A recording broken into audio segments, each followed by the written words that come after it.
Hello everyone, this is doctor Anurag Baghel and welcome to Adda 24/7, जहां बच्चों आपको बेस्ट और क्वालिटी एजुकेशन प्रोवाइड की जाती है। इसी क्वालिटी एजुकेशन के सिलसिले में आगे बढ़े हैं। तो पिछली क्लासेस में हम क्या बात कर रहे थे मेरे बच्चों? पिछली क्लासेस में हम बात कर रहे थे अपने chapter 5 periodic classification of element के बारे में, और उसका हमने वन शॉट रिवीजन देख लिया, उसका हमने माइंड मैप देख लिया। आज बारी है इसके मोस्ट इंपॉर्टेंट क्वेश्चन की। तो इंपॉर्टेंट क्वेश्चन मैं कहां से उठा रहा हूं? इंपॉर्टेंट क्वेश्चन मैं ऐसे उठा रहा हूं, एकदम बेसिक से क्वेश्चन से उठाते उठाते उठाते उठाते हायर क्वेश्चन की तरफ जा रहा हूं। 2 या 3 पार्ट में हम जाएंगे, बहुत सारे क्वेश्चन इसके करेंगे, ताकि आप एक दिन पहले जब एग्जाम देने जाएं तो तहलका मचा सकें। सबसे पहले आप मेरा इसका वन शॉट रिवीजन वीडियो देख लीजिए, ताकि आपको इसमें कॉन्फिडेंस आ जाएगा। तो अगर यहां तक आ ही गए हो तो किसी कोने में बैठ जाइए, अपने कॉपी और पेन ले लीजिए और मेरे इस क्वेश्चन की सीरीज में शुरू हो जाइए, जहां बच्चों आपको रियलाइज होगा कि आपका यहां जाते तक मेरा जो एक क्वेश्चन, उसके पीछे मैं बहुत सारे क्वेश्चन बताते हुए चलता हूं, और यही हमारी सब्जेक्ट की खासियत है। आप मास्टर बन जाएंगे इस चैप्टर में। अगर मैंने आपको कार्बोहाइड्रेट्स कंपाउंड में मास्टर बना दिया तो इस चैप्टर में भी मास्टर बना के ही छोड़ूंगा। ना डरना है ना घबराना है, क्योंकि ये इनऑर्गेनिक का चैप्टर है। मोस्ट ऑफ द चीजें जो आपको देखने मिलेंगी बच्चे, और रटने वाली मिलेंगी। ठीक है, तो मैं आपको डेली बेसिस पे इसके सेशन दे देता हूं, 2 दिन में 2 सेशन दे देता हूं, ताकि आप इसको परफेक्ट तरीके से कर सकें। तो बिना डिले करे कहानी शुरू करते हैं। बोलो श्री गणेश। चलो जी, तो अपना सबसे पहला जो कंसेप्ट अपने को देखना, सबसे पहला क्वेश्चन जो अपने को देखना है, how many elements were known at the time of Mendeleev. अगर आप मेंडलीव की बात करें, किसकी बात करें? मेंडलीव पीरियोडिक टेबल की बात करें, तो मेंडलीव पीरियोडिक टेबल जब अपन देखते थे तो मेंडलीव की पीरियोडिक टेबल में कितने एलिमेंट थे? आपको भी पता होगा, मेंडलीव की पीरियोडिक टेबल में सर 63 एलिमेंट थे। मेंडलीव, कहानी सुनते हुए चलना, मेंडलीव ने अपनी पीरियोडिक टेबल कब लॉन्च करी थी भैया? 1869 में मेंडलीव ने अपनी periodic, very short answer type है, 1869 में मेंडलीव ने अपनी पहली पीरियोडिक टेबल दी थी, और जिसमें उसने 63 एलिमेंट लिया। और मेंडलीव वो साहब थे जिसने एलिमेंट को, 63 एलिमेंट को पहली बार किसमें? अरेंज्ड इन ग्रुप्स, पहली बार ग्रुप्स एंड पीरियड में अरेंज करा।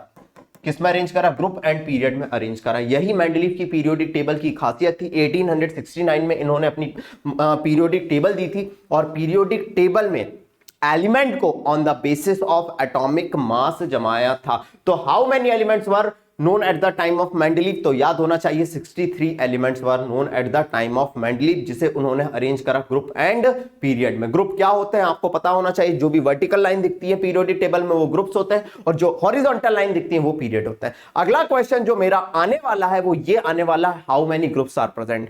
क्या आप लोग प्रिडिक्शन कर सकते हैं? कमेंट बॉक्स में मुझे बता सकते हैं कितने ग्रुप प्रेजेंट थे, कितने ग्रुप प्रेजेंट थे? अगर आप बता पा रहे हैं तो यू आर अ मास्टर। हमको क्लास में इन्वॉल्वमेंट के साथ पढ़ना है मेरे बच्चों, ऐसा नहीं बोरिंग तरीके से, आपको इन्वॉल्व होना है। मुझे कमेंट सेक्शन में बता दो कितने ग्रुप प्रेजेंट थे, कितने पीरियड प्रेजेंट थे, फिर मैं अगले क्वेश्चन की तरफ मूव कर जाता हूं। तब तक मार लो स्क्रीनशॉट इसका, मार लिया स्क्रीनशॉट इसका। तो अगला क्वेश्चन जो हम देखने जा रहे हैं कि भैया इन 63 एलिमेंट्स में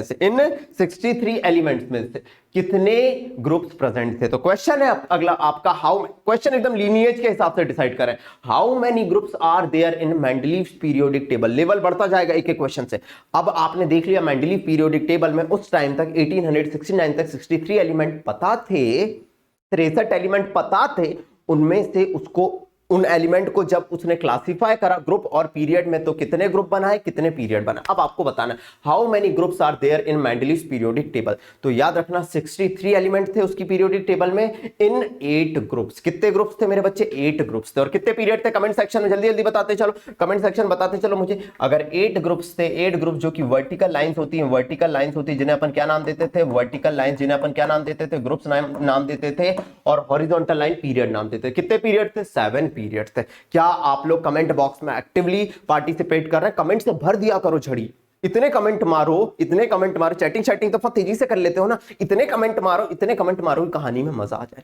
तो हम sir periodic table, modern periodic table की बात नहीं कर रहे। मॉडर्न पीरियोडिक टेबल को बनाने के लिए बहुत सारे प्रयास हुए थे ना बच्चे, रिवीजन भी करते चलेंगे। सबसे पहले आया था डॉबरेनर का ट्रायड, फिर आया था न्यूलैंड का ऑक्टेव लॉ, फिर आई थी मेंडलीव की पीरियोडिक टेबल। मेंडलीव की पीरियोडिक टेबल में पहली बार मेंडलीव साहब ने क्या करा मेरे बच्चों? एलिमेंट को अरेंज करने की शुरुआत करी ग्रुप और पीरियड में। 63 एलिमेंट थे, 18 ग्रुप बनाए, 8 ग्रुप बनाए, और कितने पीरियड बनाए उसने? 7 पीरियड बनाए। बोलो क्लियर हो गया? क्वेश्चन 2, कॉन्सेप्ट मैंने 2-3 बता दिए। बोलो क्लियर है? नेक्स्ट क्वेश्चन की तरफ बढ़ते हैं। अब मेंडलीव साहब आए, उसने 63 एलिमेंट को अरेंज करा ग्रुप में और पीरियड में। किस बेसिस पे? क्या लोगों को एटॉमिक नंबर के बारे में आइडिया था? कमेंट सेक्शन में हाँ या ना बोल दो। लोगों को एटॉमिक नंबर के बारे में आइडिया नहीं था, क्योंकि लोगों को उस टाइम तक एटम के अंदर का स्ट्रक्चर पता नहीं था, उनको एटॉमिक मास का बारे में पता था। तो उसने क्या करा, एलिमेंट को एटॉमिक मास के बढ़ते हुए ऑर्डर में अरेंज करा और पहला पीरियोडिक लॉ दिया। क्वेश्चन अगला देखना, अगला क्वेश्चन एकदम मजेदार क्वेश्चन। अगला क्वेश्चन है, how many periods are there in Mendeleev's periodic table? कितने पीरियड है? सबसे पहली बात है, आपको बता दिया मैंने, क्वेश्चन एकदम लीनिएज वाइज अपन डिसाइड करते जा रहे हैं। कितने पीरियड है मेंडलीव्स की पीरियोडिक टेबल में? 7 पीरियड प्रेजेंट थे। बिल्कुल सिंपल क्वेश्चन है सर, इसमें कोई भी डाउट नहीं, एकदम स्क्रीनशॉट मार लो। सब बताते हुए चल रहा हूं, सब बताते हुए चलो। शॉर्ट आंसर टाइप क्वेश्चन है, लेकिन कई बार आपसे एक बार में पूछ लेगा, सारे क्वेश्चन आपको बनने चाहिए। नेक्स्ट क्वेश्चन देखना जो कि काफी इंपॉर्टेंट हो सकता है। नेक्स्ट क्वेश्चन देखना जो कि काफी इंपॉर्टेंट हो सकता है, state and explain Mendeleev's periodic law. क्या है मेंडलीव्स का पीरियोडिक लॉ? समझना मेरे बच्चों, मेंडलीव ने कहा कि जब मैं एलिमेंट को अरेंज करता हूं एटॉमिक मास के बढ़ते हुए ऑर्डर में, तो फिजिकल और केमिकल प्रॉपर्टीज एक वक्त के बाद भैया एक सिमिलर पैटर्न शो करती हैं। तो वो क्या कहता है पीरियोडिक लॉ के according, the physical and chemical properties of the element, क्या कहता है, एकदम लेवल बढ़ते जा रहा है अपना, समझते हुए चलना। The physical and chemical properties of the element are periodic function of their atomic mass. उसको एटॉमिक नंबर के बारे में आइडिया नहीं था। आज का जो मॉडर्न पीरियोडिक लॉ है उसमें क्या डिफरेंस है? The physical and chemical properties of element are periodic function of their atomic number. लेकिन जो मेंडलीव साहब ने दिया वो क्या बोला कि मैं जब एलिमेंट को एटॉमिक मास के बढ़ते हुए ऑर्डर में जमाता हूं, तो फिजिकल और केमिकल प्रॉपर्टी एक वक्त के बाद क्या शो करती हैं? पीरियोडिक पैटर्न शो करती हैं। तो कहता है the physical and chemical properties of element are periodic function of their atomic masses. बोलो क्लियर हो गई कहानी? क्लियर हो गई कहानी? क्या क्वेश्चन नोट डाउन करते हुए चल रहे हो? रिवीजन अपन ऑलरेडी कर चुके हैं और सारी कहानी को समझते हुए चलते हैं। तो जो फिजिकल और केमिकल प्रॉपर्टीज होती है एलिमेंट की, वो पीरियोडिक फंक्शन होती है किसका? एटॉमिक मासेस का। बोलो क्लियर है? क्या कोई दिक्कत, क्या कोई परेशानी? आंसर भी लिखते चल रहा हूं, लेकिन एक्सप्लेनेशन सरस्वती जी मेरे शब्द से निकल रही है, मेरे शब्दों पे ध्यान देना। आंसर तो लिखा हुआ है, क्योंकि आपको एग्जाम में लिखना है। ज्यादा समय नहीं लूंगा, आपको क्वेश्चन ज्यादा से ज्यादा हो जाए, इसलिए आंसर भी लिखते हुए चल रहा हूं। बोलो क्लियर है? क्या इसमें कोई डाउट, क्या इसमें कोई समस्या नहीं होनी चाहिए? पॉकेट रिवीजन एकदम चल रहा है अपना, और साथ में क्वेश्चन भी चलते हुए चल रहे हैं। बोलो क्लियर हो गया? क्लियर हो गई कहानी मेरी जुबानी? ठीक है, क्लियर हो गई कहानी। चलो जी नेक्स्ट कहानी देखिएगा, नेक्स्ट क्वेश्चन देखिएगा। चलो next question, use Mendeleev periodic table. चलो भैया हमने मेंडलीव की पीरियोडिक टेबल को समझ लिया। 8 ग्रुप थे, 7 पीरियड थे, ठीक है। And predict the formula of the oxide. और कुछ एलिमेंट दिए हुए हैं, कुछ एलिमेंट दिए हुए हैं आपके पास, इनके ऑक्साइड का फॉर्मूला आपको प्रिडिक्ट करना है। इनके ऑक्साइड का फॉर्मूला आपको प्रिडिक्ट करना है।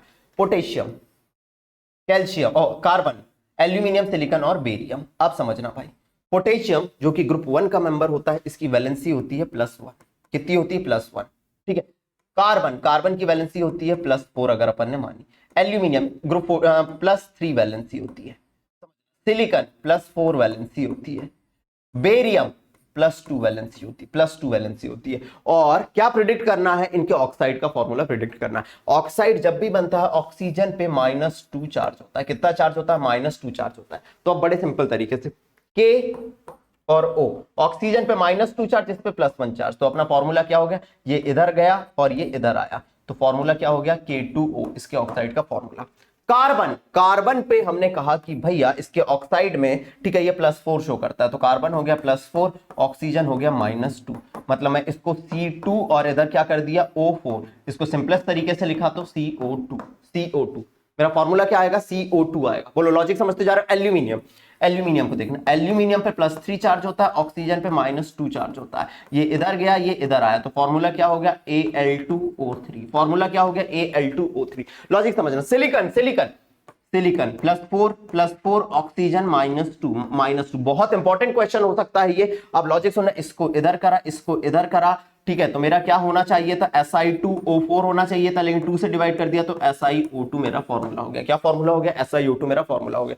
सिमिलरली अगर बेरियम की बात करो, बेरियम ग्रुप 2 +2 और ऑक्सीजन -2, सिंपलेस्ट तरीके से लिखा तो BaO ये मेरा ऑक्साइड का फॉर्मूला हो गया। तो use Mendeleev periodic table to predict the formula of oxide of the following element. आप ये मेंडलीव की पीरियोडिक टेबल का यूज करके भी कर सकते हो, मॉडर्न पीरियोडिक टेबल का यूज करके भी कर सकते हो, क्योंकि मॉडर्न पीरियोडिक टेबल में मैंने आपको क्या बताया था, अगर ग्रुप 1 का एलिमेंट है तो उस पर वैलेंसी कितनी होगी, +1 मानते हुए चलेंगे। ग्रुप 2 का है तो वैलेंसी +2 मानते हुए चलेंगे। ग्रुप 13 का है तो वैलेंसी +3 मानते हुए चलेंगे। ग्रुप 14 का है तो वैलेंसी +4 मानते हुए चलेंगे।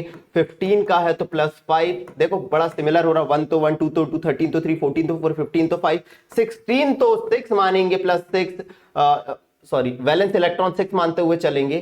ठीक है, यहां तक वैलेंसी 4 होती है, उसके बाद 8 minus number of valence electron शुरू हो जाती है। क्या शुरू हो जाती है, 8 minus number of valence electron से अपन वैलेंसी निकालते हैं। ग्रुप 14 तक वैलेंसी वैलेंस इलेक्ट्रॉन के बराबर होती है, इसमें वैलेंस इलेक्ट्रॉन 1 होता है तो वैलेंसी 1, इधर 2 3 4, इधर 8 माइनस 5 करो तो इधर सुनो 8 माइनस 5 करे तो 3, 8 माइनस 6 करे तो 2, इधर 8 माइनस 7 करे तो 1, और इधर 8 माइनस अपन ने कितना करे 8 करे तो कितना आ जाएगा, 0 वैलेंसी आ जाएगी। बोलो कितनी वैलेंसी आ जाएगी, 0 वैलेंसी आ जाएगी। आप इस तरीके से भी यूज कर सकते हैं। तो आपने मेंडलीव पीरियोडिक टेबल के तरीके से क्वेश्चन सॉल्व कर लो, या मॉडर्न पीरियोडिक टेबल के जो कॉन्सेप्ट मैंने बताए हैं कि भैया वैलेंसी क्या होती है, कंबाइनिंग कैपेसिटी होती है एलिमेंट की। ग्रुप 1 है, ठीक है, तो उसमें वैलेंस इलेक्ट्रॉन 1 होता है, 2 है तो 2 होता है, 13 है तो 3, 14 है तो 4, 15 है तो 5, 16 है तो 6, 17 है तो 7, 18 है तो 8। वैलेंसी निकालने का तरीका क्या बताया था, रिवीजन करते चलो। अगर ग्रुप 14 तक जाओगे तो नंबर ऑफ वैलेंस इलेक्ट्रॉन के बराबर, लेकिन 15, 16, 17, 18 में देखोगे तो 8 minus number of valence electron. आगे क्वेश्चन आएगा, अपन देखते हुए चलेंगे। बोलो क्लियर है। ये ग्रुप 1 का मेंबर था +1, ये 14 का था अपन ने मान लिया +4 वैलेंसी, +13 का था +3, सिलिकॉन 14 का था +4, बेरियम सेकंड का था +2। इस तरीके से आपने ऑक्साइड का फॉर्मूला बना दिया। आ जाइए क्वेश्चन उतार लीजिए जल्दी से।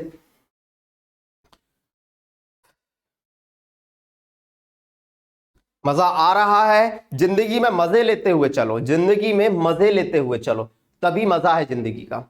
जिंदगी में मजे लेते हुए चलो तभी मजा है जिंदगी का, क्योंकि जिंदगी जिंदाबाद, जिंदगी जिंदाबाद। समझ आ रहा है। चलो नेक्स्ट क्वेश्चन देखना, नेक्स्ट क्वेश्चन देखना मेरे बच्चों। ठीक है, बिसाइड गैलियम, ठीक है, which other element have since been discovered that were left by Mendeleev in his periodic table.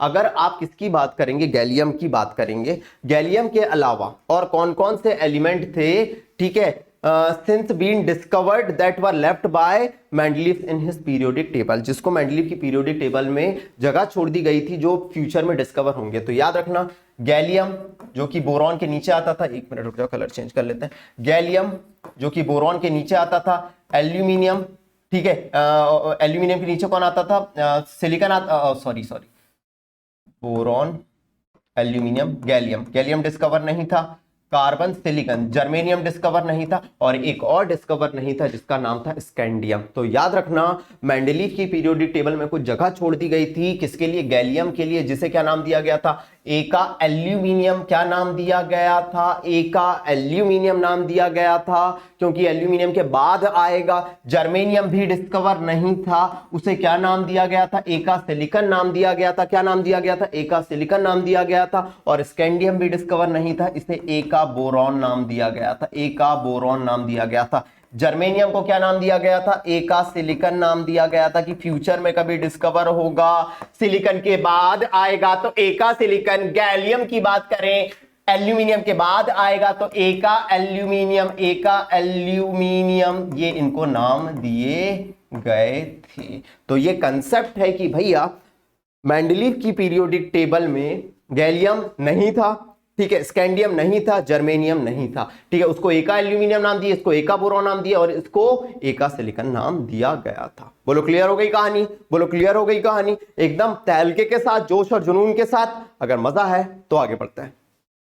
Clear है, क्विक तरीके से क्वेश्चन करना है, ज्यादा समय नहीं लेना है मेरे बच्चों, ज्यादा समय नहीं लेना है, क्योंकि समय बहुत कम है। क्लियर हो गया, क्लियर हो गया। चलिए जी, चलिए नेक्स्ट कहानी समझना, नेक्स्ट कहानी समझना। ओ माय गॉड, टूटेगा रिमोट लग रहा है किसी से। चलो, what were the criteria used by Mendeleev in creating his periodic table. Mendeleev ने अपनी पीरियोडिक टेबल को क्रिएट करने के लिए कौन कौन से क्राइटेरिया यूज करे थे? मेंडलीफ ने अपनी पीरियोडिक टेबल को क्रिएट करने के लिए कौन कौन से क्राइटेरिया यूज किए थे? तो सबसे पहली बात उसने एलिमेंट को किस बेसिस पे क्लासिफाई किया था मेरे बच्चों? Arrange the element on the basis of their atomic mass. सबसे पहला क्राइटेरिया था कि मैं एलिमेंट को एटॉमिक मास के बेसिस पे अरेंज करूंगा और मैं पीरियोडिक लॉ दूंगा। कौन सा लॉ दूंगा? The physical and chemical properties of the element are the periodic function of their atomic masses. ये पीरियोडिक लॉ दूंगा। दूसरा सेकंड क्राइटेरिया ये था कि सिमिलरिटी इन केमिकल प्रॉपर्टीज। जिन एलिमेंट की केमिकल प्रॉपर्टीज सेम है उनको मैं एक जगह रख दूंगा, ये उसने क्राइटेरिया यूज करे। तीसरा क्या था? The formula of hydride and oxide formed by an element is treated as one of the basic property of element for classification. उसका कहना था कि जो एलिमेंट के अगर मैं हाइड्राइड देख रहा हूं और ऑक्साइड देख रहा हूं, अगर वो सिमिलर टाइप के बन रहे हैं तो इसको भी मैं एक क्राइटेरिया क्लासिफिकेशन का मान सकता हूं। कौन कौन से क्राइटेरिया थे जो मेंडलीफ ने अपनी पीरियोडिक टेबल में 63 एलिमेंट को क्लासिफाई करने के लिए किए थे 8 ग्रुप और 7 पीरियड में? सबसे पहले मैं एलिमेंट को एटॉमिक मास के बढ़ते हुए ऑर्डर में जमाऊंगा। दूसरा, जिसमें सिमिलरिटी देखने मिलेगी, जिनको सिमिलरिटी देखने मिलेगी उनको मैं एक साथ रख दूंगा। जिनमें केमिकल प्रॉपर्टीज में सिमिलरिटी देखने मिलेगी उनको एक साथ रख लूंगा। एलिमेंट किस टाइप के हाइड्राइड, मतलब जब हाइड्रोजन के साथ रिएक्शन करते हैं तो किस टाइप के हाइड्राइड बनाते हैं, किस टाइप के ऑक्साइड बनाते हैं, इसको एक क्राइटेरिया मान लूंगा, ठीक है। किस टाइप के हाइड्राइड बनाते हैं, किस टाइप के ऑक्साइड बनाते हैं, ये इसको एक क्राइटेरिया मान लूंगा। बोलो 3 चीजें मेरे साथ। सर एटॉमिक मास के बेसिस पे, sir similarity in chemical property के बेसिस पे, तीसरा किस टाइप के ऑक्साइड बनाते हैं, किस टाइप के हाइड्राइड बनाते हैं, इसको एक क्राइटेरिया मान लूंगा। बोलो क्लियर हो गई कहानी? क्लियर हो गई कहानी? क्या कोई दिक्कत, क्या कोई परेशानी? क्लियर हो गई कहानी? क्या कोई दिक्कत, क्या कोई परेशानी होनी बिल्कुल भी नहीं चाहिए, होनी तो बिल्कुल भी नहीं चाहिए। बोलो क्लियर है? बोलो क्लियर है? बढ़ूं आगे, बढ़ जाएं आगे? चलो जी, आज साफ साफ कहता हूं, इतनी सी बात है, नए क्वेश्चन का साथ है, नए क्वेश्चन का साथ है। नेक्स्ट क्वेश्चन समझना। Why do you think the noble gases are placed a separate group? आप क्यों समझते हो कि नोबल गैसेस को एक सेपरेट ग्रुप में रखा गया है? आज आप मॉडर्न पीरियोडिक टेबल देख रहे हो जिसमें helium, neon, argon, krypton, xenon, radon को देख रहे हो। ये सारी नोबल गैसेस है, इनको एक सेपरेट ग्रुप में रखा गया है। क्यों रखा गया है? सबसे पहली बात भाई, noble gases are placed in a separate group because सबसे पहले ये बहुत लेट डिस्कवर हुई। क्या डिस्कवर हुई? बहुत लेट डिस्कवर हुई। क्यों डिस्कवर हुई लेट? खुद ही सोचना, इनका ऑक्टेट कंप्लीट है। हीलियम को छोड़ दो, उसका डुप्लेट कंप्लीट होता है। नोबल गैसेस की बात करें अपन, किसकी बात करें मेरे बच्चों? नोबल गैसेस की बात करें। अगर हम नोबल गैसेस की बात करते हैं, कौन सी नोबल गैसेस लेते हैं? मान लो हमने ले लिया हीलियम, हमने ले लिया नियॉन, हमने ले लिया आर्गॉन, हमने ले लिया क्रिप्टॉन, हमने ले लिया ज़ेनॉन, हमने ले लिया रेडॉन। याद रखने का तरीका, हे नीरज आराधना, हे नीरज आराधना, कृपया ज़ेरॉक्स रन करो। हे नीरज आराधना, कृपया ज़ेरॉक्स रन करो। हे नीरज आराधना, कृपया ज़ेरॉक्स रन करो। हमने क्या ले लिया? हे नीरज आराधना, कृपया ज़ेरॉक्स रन करो। Helium, neon, argon, krypton, xenon, radon. जिसमें हमने हीलियम को बोला तुम्हारा डुप्लेट कंप्लीट होता है। क्या कंप्लीट होता है? डुप्लेट कंप्लीट होता है। मतलब वैलेंस शेल में 2 इलेक्ट्रॉन रखती हो तुम, और बाकी सबका ऑक्टेट कंप्लीट होता है। ऑक्टेट कंप्लीट होता है मतलब वैलेंस शेल में 8 इलेक्ट्रॉन रखते हैं। अब भैया हर कोई भी एटम ये चाहता है कि स्टेबिलिटी के लिए मैं अपने वैलेंस शेल में 8 इलेक्ट्रॉन रखूं। अब इसके वैलेंस शेल में ऑलरेडी 8 इलेक्ट्रॉन है, इनके वैलेंस शेल में 2 इलेक्ट्रॉन है, तो ये किसी से रिएक्शन नहीं करते थे, किसी से भी रिएक्शन नहीं करते थे। 1962 तक मैं आपको बता रहा हूं, एक डेट बता रहा हूं, लोगों को पता भी नहीं था कि इनके कोई कंपाउंड बना भी सकते हैं। तो इनकी डिस्कवरी बड़ी लेट होती गई। तो लोगों का ये मानना था कि डिस्कवरी भी लेट हुई, दूसरी चीजें रिएक्शन भी नहीं करते हैं भैया, तो इनको एक सेपरेट ग्रुप में बनाते हैं। सारे अपना ऑक्टेट कंप्लीट करे हुए हैं। तो कहानी अगर समझ गए तो what is meant by the statement properties of elements are periodic function of their, अरे ये कहां पहुंच गए, ये कहां पहुंच गए, एक मिनट रुकना।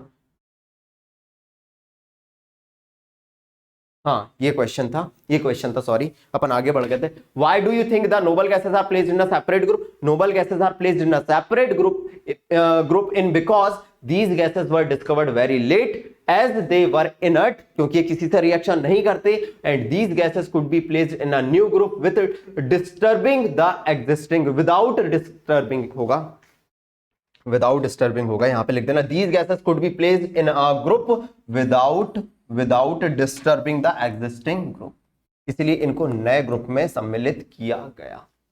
बहुत इंपॉर्टेंट क्वेश्चन है कि भैया ये पहली बात तो ये वेरी इनर्ट है, किसी से रिएक्शन नहीं करते हैं। अब जब किसी से रिएक्शन नहीं करते हैं तो भैया इनको किसी नए ग्रुप में रख दो। तो these gases could be placed in a new group without disturbing the existing group. बोलो क्लियर है, बोलो क्लियर है। और तीसरा मैं ये भी बोल सकता हूं, ये भी बोल सकता हूं कि तीसरा पॉइंट मैं ये भी बोल सकता हूं, तीसरा पॉइंट कि इनको अलग ग्रुप में क्यों रखा गया।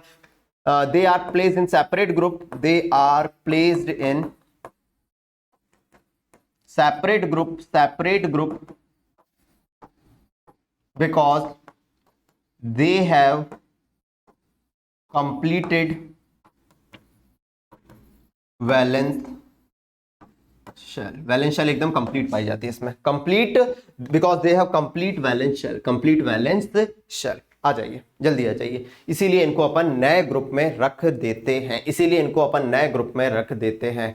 ठीक है, बोलो क्लियर हो गया। इनकी लेट डिस्कवरी हुई थी, ठीक है, इनको आप एग्जिस्टिंग ग्रुप में नहीं रख सकते, उनको डिस्टर्ब मत करो। और इनका वैलेंस शेल कंप्लीट है, कंप्लीट वैलेंस शेल है, तो इनको एक अलग ग्रुप में रख दो। जब इनका ऑलरेडी ऑक्टेट कंप्लीट है तो हमें किसी से रिएक्शन करने की जरूरत नहीं, दे आर इनर्ट या आइडियल। बोलो क्लियर हो गया, क्लियर हो गया क्वेश्चन, क्लियर हो गया क्वेश्चन। बढ़ जाएं अगले क्वेश्चन की तरफ, बढ़ जाएं अगले क्वेश्चन की तरफ। चलिए जी, नेक्स्ट कहानी के बारे में बात करते हैं, नेक्स्ट क्वेश्चन के बारे में बात करते हैं। समझना नेक्स्ट क्वेश्चन क्या है अपना, नेक्स्ट क्वेश्चन क्या है अपना, लॉजिक समझना। What is the meant by statement period properties of the element are periodic function of their atomic number. हमारा मॉडर्न पीरियोडिक लॉ जो कि हेनरी मोसले ने प्रपोज किया था। कब प्रपोज करा था हेनरी मोसले? 1913 में मॉडर्न पीरियोडिक लॉ प्रपोज करा, मॉडर्न पीरियोडिक लॉ प्रपोज करा। और वो कहता है कि जब हम फिजिकल और केमिकल प्रॉपर्टी देखते हैं एलिमेंट की, वो पीरियोडिक फंक्शन होता है। किसका पीरियोडिक फंक्शन होता है? एटॉमिक नंबर का। इसका मतलब ये है कि जब एलिमेंट को हम एटॉमिक नंबर, क्योंकि बेटा 1913 तक क्या हुआ, बोलो क्या हुआ? 1913 आते आते हुआ ये कि लोगों को एटम के अंदर कितने प्रोटॉन है, कितने इलेक्ट्रॉन है पता होने लगा। लोगों को एटॉमिक नंबर का आइडिया हो गया। तो एटॉमिक मास के बेसिस पे जो मेंडलीव साहब जमा रहे थे ना, उस कहानी को रिजेक्ट कर दिया गया और एक नई कहानी लाई गई। लोग नई कहानी ऐसे लाई गई ने, एक्सपेरिमेंटली देखा था, अलग अलग एलिमेंट्स एक्सरे पास करी थी और देखा था कि एटॉमिक मास क्लासिफिकेशन का क्राइटेरिया नहीं हो सकता, उससे अच्छा क्राइटेरिया एटॉमिक नंबर हो सकता है। समझना। तो वो कहते थे कि जब हम एटॉमिक नंबर के बढ़ते हुए ऑर्डर में एलिमेंट को जमाते हैं तो एक पर्टिकुलर इंटरवल के बाद, फॉर एग्जांपल मैं आपको बताता हूं, हाइड्रोजन के बाद आता है इधर हीलियम, फिर आता है इधर लिथियम, फिर beryllium, boron, carbon, nitrogen, oxygen, fluorine, neon. देखो मैं एटॉमिक नंबर के बेसिस पे जमाते जा रहा हूं। Atomic number 1 2 3 4 5 6 7 8 9 10। उन्होंने कहा कि एक पर्टिकुलर इंटरवल के बाद, जैसे यहां फिर आ गया पोटेशियम जिसका एटॉमिक नंबर कितना हो गया 11, एक पर्टिकुलर इंटरवल के बाद प्रॉपर्टीज रिपीट होती है। फॉर एग्जांपल लिथियम को देखोगे, पोटेशियम को देखोगे, इनके ऑक्साइड और हाइड्रोक्साइड अल्कली नेचर के होते हैं। ग्रुप 1 को कहते हैं अल्कली मेटल, अल्कली मेटल क्या कहते हैं? अल्कली मेटल कहते हैं। सिमिलरली इसके बाद आ गया मैग्नीशियम। अगर आप मैग्नीशियम को देखोगे, किसको देखोगे? मैग्नीशियम को देखोगे, तो ये अल्कली, इनके भी ऑक्साइड और हाइड्रोक्साइड की बात करें, ये भी अल्कली नेचर के होते हैं, अर्थ क्रस्ट पे पाए जाते हैं। तो उन्होंने कहा कि जब हम एलिमेंट को एटॉमिक नंबर के बेसिस पे जमाते हैं तो एक पर्टिकुलर इंटरवल के बाद एलिमेंट की प्रॉपर्टी मतलब मैंने बताया ना मेरे बच्चे कि इसके ऑक्साइड कैसे होते हैं, अल्कली नेचर या बेसिक नेचर के होते हैं, इसके भी ऑक्साइड अल्कली या बेसिक नेचर के होते हैं, इन्हें अल्कली मेटल कहते हैं, इनको अल्कलाइन अर्थ मेटल कहते हैं। एक प्रॉपर्टी रिपीट हो रही है, तो क्या है, the statement properties of element are periodic function of their atomic number means that if element are arranged in increasing order of their atomic number then after fixed interval, एक particular interval के बाद properties of element start repeating, property repeat होना start हो जाती है। It means element with similar properties fall in a vertical group, जिन element की property similar होती है वो एक पर्टिकुलर वर्टिकल ग्रुप में आते हैं।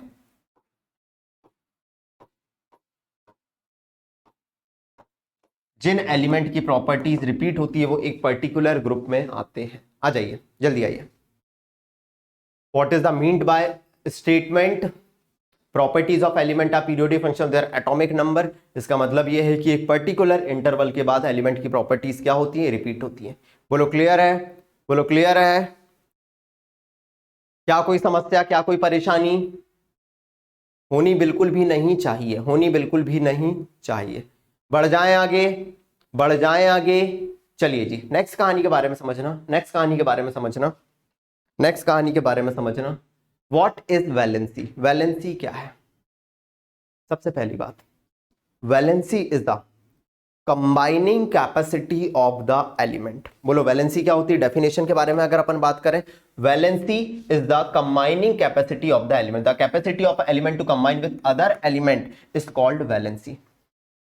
इसे कैसे कैलकुलेट करते हैं? अगर आपको वैलेंसी को कैलकुलेट करना है तो इसके लिए आपको नंबर ऑफ वैलेंस इलेक्ट्रॉन पता होने चाहिए। It can be calculated by number of valence electron present in the outer most shell of an atom. पहले इतना लिख लो, फिर वैलेंसी को कैलकुलेट कैसे करना है ये मैं बताते हुए चल रहा हूं। What is valency? बोलो एक ही वर्ड बोलना, combining capacity of the element. किस पे डिपेंड करती है? अरे मेरे लल्ले, मेरे मुन्ने, मेरे काले, मेरे पीले, किस पे डिपेंड करती है? कितने नंबर ऑफ वैलेंस इलेक्ट्रॉन है। निकाले वैलेंसी? चलो जी, चलो जी, देखना नया पेज ओपन करता हूं। अब मुझे अगर वैलेंसी निकालना है, क्या निकालना है? वैलेंसी निकालना है। तो लॉजिक समझना, अगर अपने को वैलेंसी देखना है मेरे बच्चों, तो वैलेंसी का सबसे पहले कैसे निकालते हैं? वैलेंसी कैसे निकालते हैं? तो मेरे पास मैंने लिखा है इधर ग्रुप, ठीक है। फिर मैंने लिखा, सबसे पहले ग्रुप लिख लिया, वैलेंस इलेक्ट्रॉन कितने हैं, वैलेंस इलेक्ट्रॉन कितने हैं, और वैलेंसी निकालने का फॉर्मूला, तीसरा कॉलम बना है वैलेंसी निकालने का फॉर्मूला। चलो जी, ठीक है।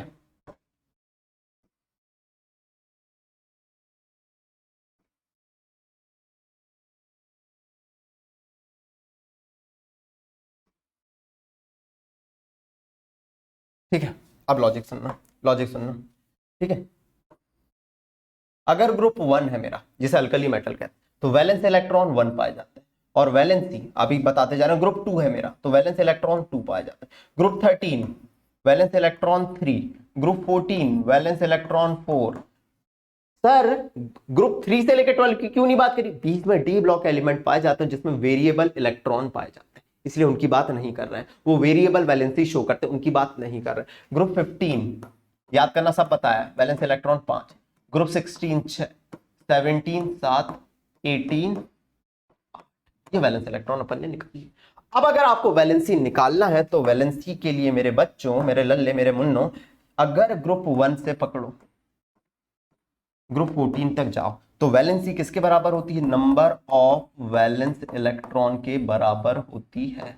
मतलब इसकी वैलेंसी कितनी होगी? 1 2 3 और इसकी 4। लेकिन अगर 15 से पकड़ो और कहां तक जाओ, कहां तक जाओ, 18 तक जाओ, तो किसके बराबर होती है? 8 minus number of valence electron के बराबर होती है। 8 minus number of valence electron के बराबर होती है। हर चीज समझाते हुए चल रहा हूं, देखते हुए चलो। 8 माइनस 5 3, 8 माइनस 6 2, 8 माइनस 7 1 और 8 माइनस 8 0। अगर वैलेंसी 0 है मतलब हम कह सकते हैं इसमें आती हैं इनर्ट गैसेस। कौन आती है? इनर्ट गैसेस आती हैं helium, neon, argon, krypton, xenon, radon. इनकी कंबाइनिंग कैपेसिटी मैं बोल सकता हूं, कंबाइनिंग कैपेसिटी, कंबाइनिंग कैपेसिटी मैं बोल सकता हूं कितनी होगी? वैलेंसी 0 आ रही मतलब 0। दैट्स वाई ये आसानी से कंपाउंड नहीं बनाते। प्लीज नोट डाउन कर लो इतना।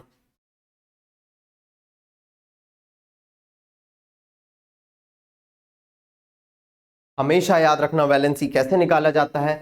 वैलेंसी निकाला जाता है भैया या तो नंबर ऑफ वैलेंस इलेक्ट्रॉन के बराबर या 8 minus number of valence electron के बराबर। वैलेंसी क्या होती है मेरे बच्चों, बोल दो मेरे बच्चों, क्या होती है valency? It is a combining capacity of element. क्या होती है? Combining capacity of element. Combining capacity of elements. आइए जल्दी, वैलेंसी क्या है? कंबाइनिंग कैपेसिटी है किसी भी एलिमेंट की। एकदम कॉन्सेप्ट धांसू तरीके से होने चाहिए।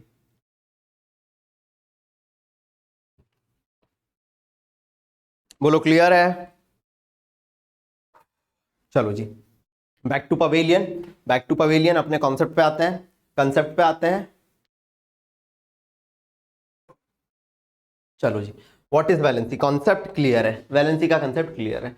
नेक्स्ट कंसेप्ट है अपना what is atomic size.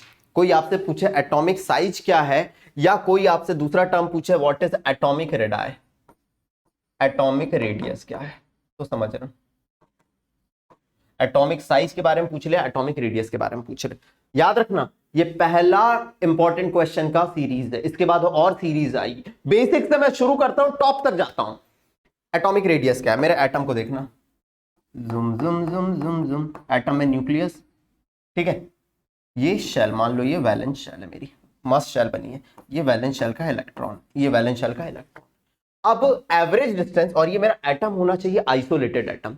Isolated atom जिसपे ना तो फोर्स ऑफ अट्रैक्शन काम कर रहा हूं ना तो फोर्स ऑफ रिपल्शन काम कर रहा हूं, तो एग्जैक्ट एटॉमिक रेडियस आएगी। तो मैंने कह दिया आइसोलेटेड गैसियस एटम है।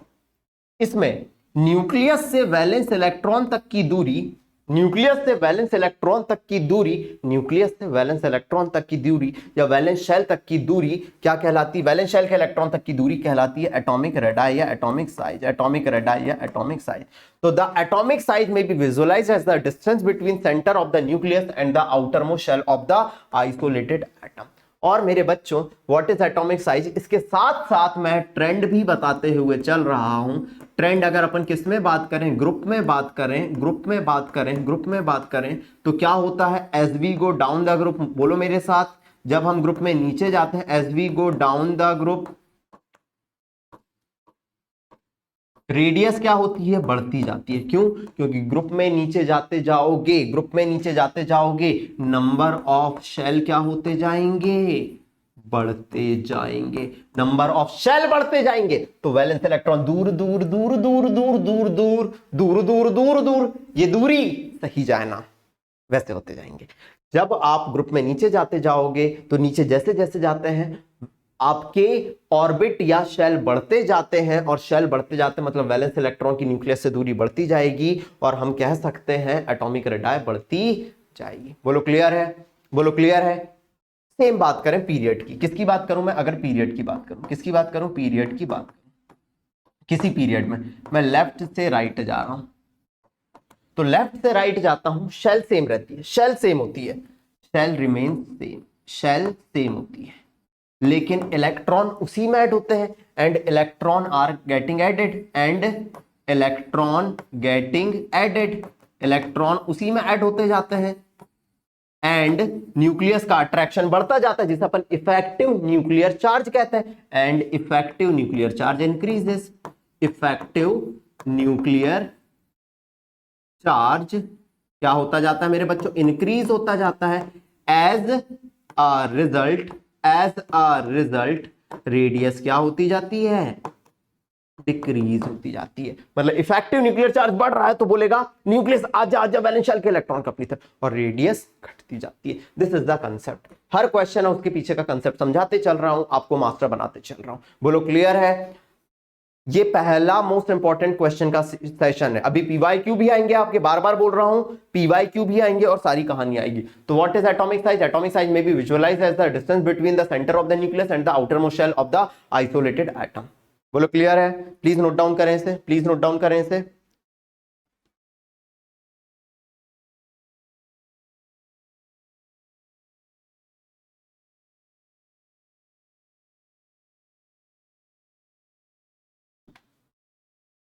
चलिए जी, नेक्स्ट कंसेप्ट के बारे में बात करते हैं, नेक्स्ट कंसेप्ट के बारे में बात करते हैं। समझना, समझना आप लोग, नेक्स्ट क्वेश्चन देखते हैं अपन। नेक्स्ट क्वेश्चन क्या है,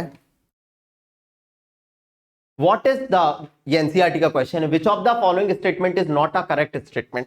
कौन सी स्टेटमेंट करेक्ट नहीं है, बहुत प्यारा क्वेश्चन है, समझ रहा हूं। कौन सी स्टेटमेंट करेक्ट नहीं है। अबाउट द ट्रेंड, ट्रेंड अपन देखते जा रहे हैं। About the trend when going from left to right across a period, आप पीरियड में लेफ्ट से राइट जा रहे हैं, लेफ्ट से राइट जा रहे हैं पीरियड, समझना। The element become less metallic in nature, आप जब लेफ्ट से राइट जाते हैं तो हमेशा याद रखना मेरे बच्चे, लेफ्ट हैंड साइड आपको alkali metal, alkaline earth metal, याद करो ग्रुप 1 में अल्कली मेटल, ग्रुप 2 में अल्कलाइन अर्थ मेटल मेटल मिलते हैं, ठीक है। राइट साइड पे आपको नॉन मेटल मिलना शुरू हो जाता है, मतलब मेटेलिक कैरेक्टर तो घटता है, मेटेलिक कैरेक्टर घटता है, बिल्कुल सही है। तो the element become less metallic in nature, बिल्कुल सही स्टेटमेंट है। The number of valence electron increase, याद करो ग्रुप 1 में वैलेंस इलेक्ट्रॉन 1 2 में 2 थे, 13 में 3 थे, 14 में 4 थे, 15 में 5 थे, 16 में 6, 17 में 7, 18 में 8, the number of valence electron increase. ये स्टेटमेंट भी सही है, लेकिन अपने से पूछा है नॉट अ करेक्ट स्टेटमेंट, समझना। The atom lose their electron more easily, अरे मेरे बच्चे लेफ्ट से जब राइट जाते हैं तो effective nuclear charge, effective nuclear charge मतलब न्यूक्लियस के द्वारा लगने वाला चार्ज क्या होता जाता है, बढ़ता जाता है। अब जब इफेक्टिव न्यूक्लियर चार्ज बढ़ता जाता है, इफेक्टिव न्यूक्लियर चार्ज बढ़ता जाता है मेरे बच्चों, तो इलेक्ट्रॉन न्यूक्लियस के पास आते जाते हैं, फोर्स ऑफ अट्रैक्शन न्यूक्लियस द्वारा ज्यादा होते जाता है, तो इलेक्ट्रॉन आसानी से लूज नहीं हो पाते हैं। तो ये जो स्टेटमेंट लिखा है the atom lose their electron more easily, ये गलत है, ये गलत है। और लास्ट पॉइंट क्या है, the oxide become more acidic, yes, इधर के ऑक्साइड बेसिक होते हैं, उधर जाने पे एसिडिक होते जाते हैं। मेटल के ऑक्साइड बेसिक होते हैं, इधर के ऑक्साइड बेसिक होते हैं, लेकिन नॉन मेटल के ऑक्साइड कैसे होते हैं, एसिडिक होते हैं, उधर के ऑक्साइड एसिडिक होते हैं। तो ये स्टेटमेंट भी सही है। तो the atom lose their electron more easily, answer क्या होगा, सी। प्लीज नोट डाउन करें इसे, प्लीज नोट डाउन करें इसे।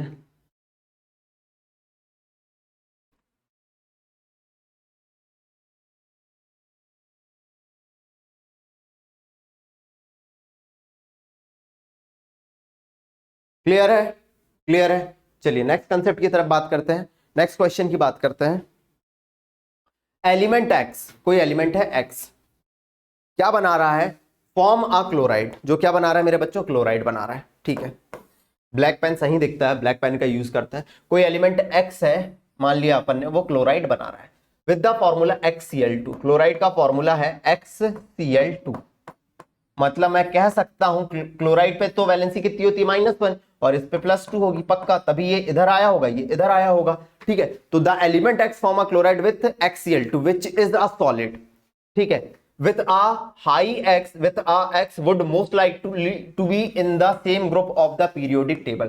अगर वैलेंसी +2 आ रही है मतलब ये किस ग्रुप में होगा, ऑब्वियसली वैलेंसी +2 है, इसकी मतलब सेकंड ग्रुप में होगा, और सेकंड ग्रुप मतलब कौन होते हैं, अल्कलाइन अर्थ मेटल होते हैं, अल्कलाइन अर्थ मेटल होते हैं, अल्कलाइन अर्थ मेटल होते हैं। कौन आता है सेकंड ग्रुप में, बे, मग, के, सर, बारात, इनमें से चूज कर लो कौन होगा एलिमेंट, कौन से ग्रुप में आएगा। सोडियम नहीं हो सकता, एल्यूमिनियम नहीं हो सकता, सिलिकॉन नहीं हो सकता, कौन होगा, मैग्नीशियम, आंसर होगा मैग्नीशियम।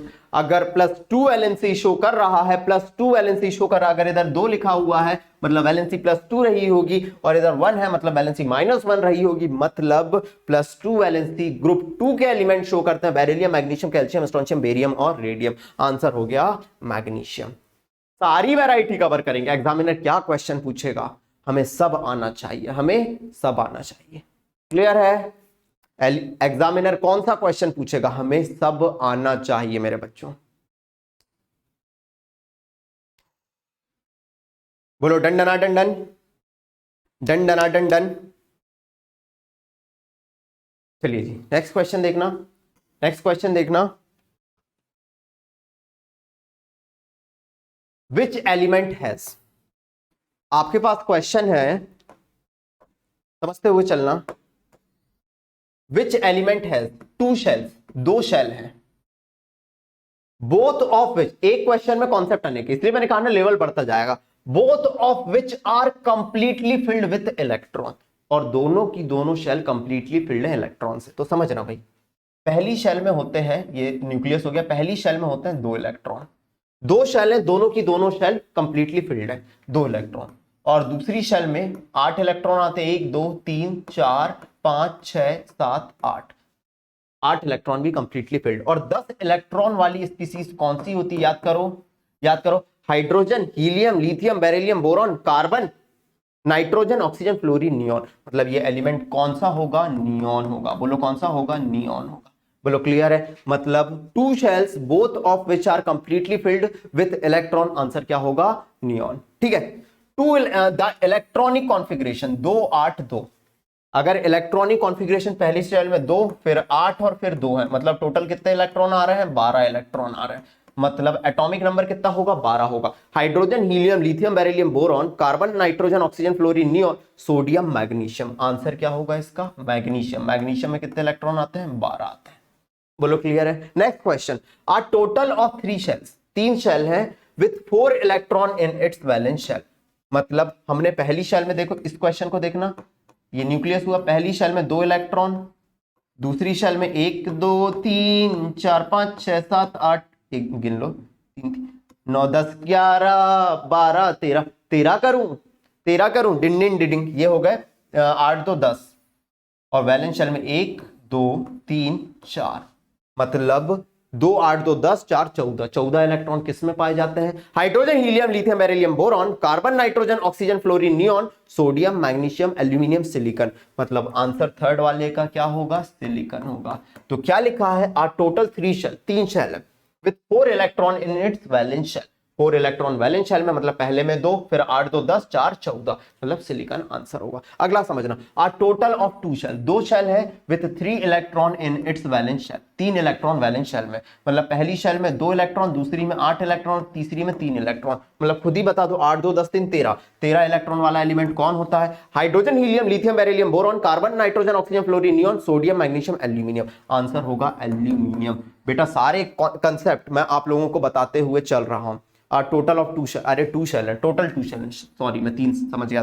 टोटल 2 शेल है with 3 electron in its valence shell. पहले में 2 दूसरे में 3 होंगे, मतलब hydrogen, helium, lithium, beryllium, boron. Answer होगा बोरॉन। क्वेश्चन कैसे करना है समझते हुए चलना।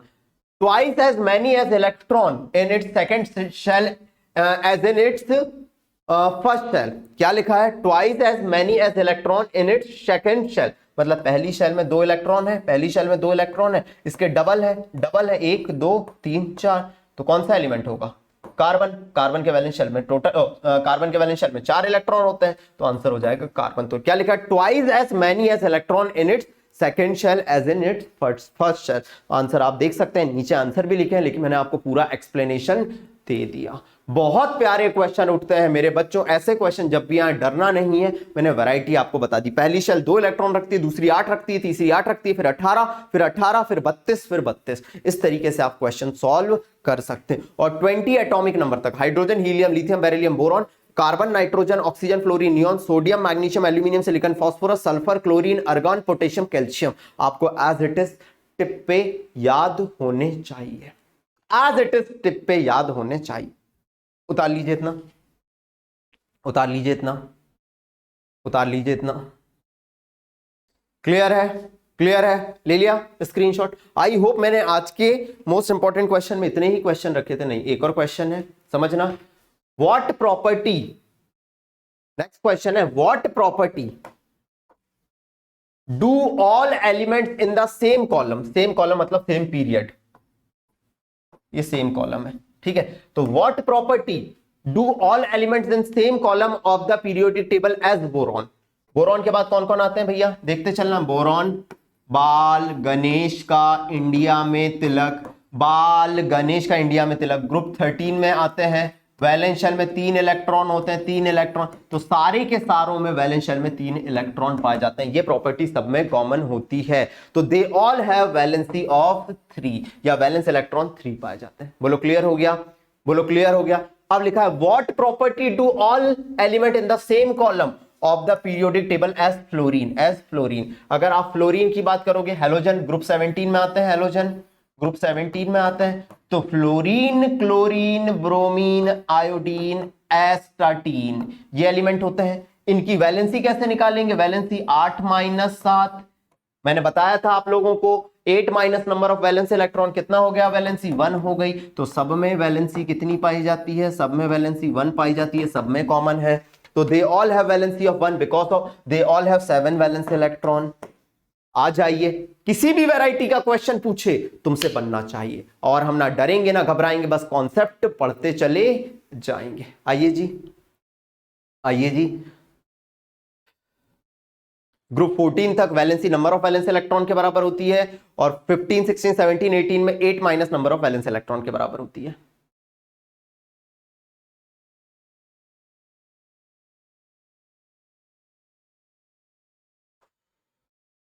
क्लियर है, क्लियर है। चलो जी, नेक्स्ट क्वेश्चन बाकी है या नहीं देख लेते हैं। हमारे टाइपिस्ट महोदय ने कितने क्वेश्चन डाले थे, you have reach the end of the document. हमारे टाइपिस्ट महोदय ने आज इतने ही क्वेश्चन डाले थे, और आई होप ये पहला सेशन था मोस्ट इंपॉर्टेंट क्वेश्चन का, आपने तहलके के साथ करा होगा। अगले सेशन में जुड़ना ना भूले मेरे बच्चों, मैं आपके साथ हमेशा बना हुआ हूं एकदम तहलके के साथ, बस आप पढ़ते रहें। मैंने जो आपसे वादा करा था सारे कंसेप्ट मैं आपको दे रहा हूं और देते रहूंगा, बस आप जुड़े रहें मेरे साथ। मिलेंगे अगले सेशन में। Thank you so much.